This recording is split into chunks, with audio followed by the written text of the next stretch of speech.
Here is a question. Read it carefully and think about the answer.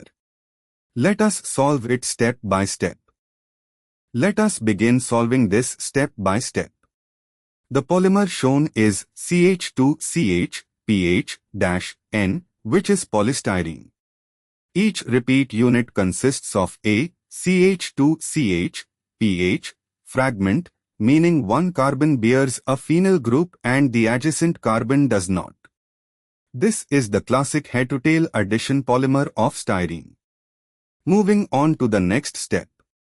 Determine the monomer by opening the repeat unit. Addition polymers are formed by the opening of a pi bond, alkene, in the monomer.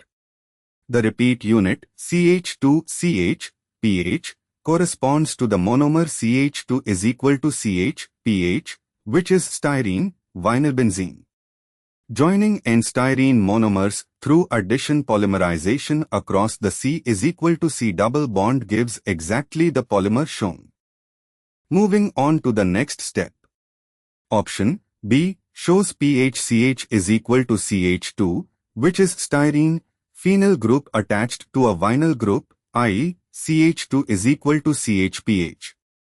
This is precisely the monomer that gives CH2CH pH-N upon addition polymerization. And for the final step. Option A is a saturated compound, Ph-butane propane derivative, with no double bond, so it cannot undergo addition polymerization to give the observed backbone. Option C is 1,4-diphenyl-2-butene, a diphenyl internal alkene. Polymerization would give a different repeat unit containing 2 pH groups per unit. Option D is a conjugated diene with 2 pH groups. Its polymerization would give a different structure entirely. Therefore, the correct answer is B. Therefore, the correct answer is option B.